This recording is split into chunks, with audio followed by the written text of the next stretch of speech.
शहरात मराठा समाज बांधवांनी रास्ता रोको आंदोलन केलं आणि धरणंही धरलं। जालना जिल्ह्यामध्ये रास्ता रोको करणाऱ्यांवर पोलिसांना सौम्य लाठीचार्ज करावा लागला। मराठा समाजाला ओबीसीतून आरक्षण मिळावं या मागणीवर ठाम राहत मनोज जरांगे पाटलांनी पुन्हा एकदा आंदोलनाला सुरुवात केली।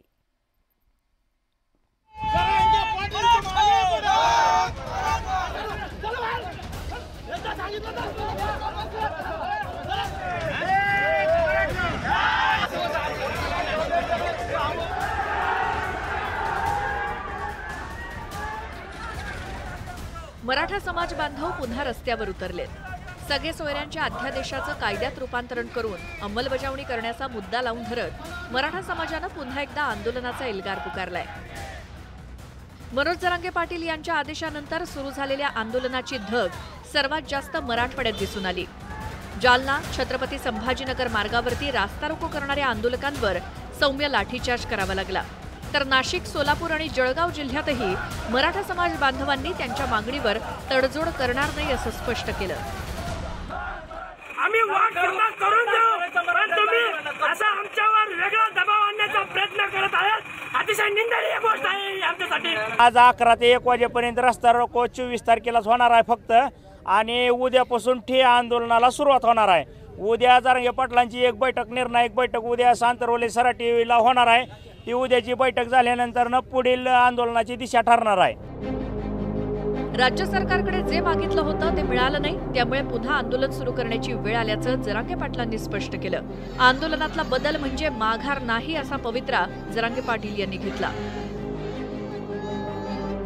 आजचा रस्ता रोको करतोय आणि उद्या आज संध्याकाळपासून म्हणजे आज दुपारनंतरच त्याचं रूपांतर धरणे आंदोलनात करतोय आपण, कारण आपल्याला ते करणं गरजेचं आहे। एखाद्या विद्यार्थ्यांच्या परीक्षा हेच बुडवणार आहे सरकारच, आणि त्यांना याचिका दाखल करून पुन्हा हे करायला म्हणजे हे एकदम ते पहिल्यांदा म्हणत होते बघा, रडीचा करंडीचा असं रडीचा डाव असं, ते आता ते डाव खेळायला लागले। यांच्यात आता सरकार अस्तित्वात असून बी स्वतःहून फेस करायची ताकद नाही राहिली।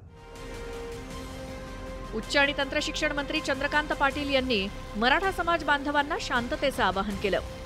राज्य सरकार मनोज जरांगे पाटील यांच्या मागण्यांवरती सकारात्मक असून त्या दृष्टीने पावलं टाकली जात असल्याचं चंद्रकांत पाटलांनी सांगितलं।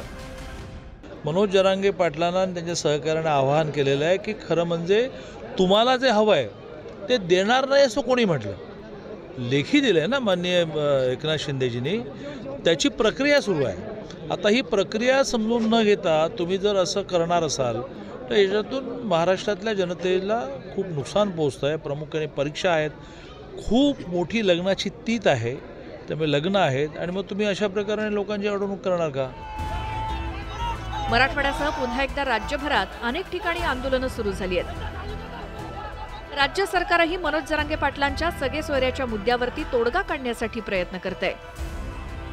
अशा वेळी सर्व समाज बांधवांनी शांततेचा भंग होणार नाही याची काळजी घेण्याची गरज आहे।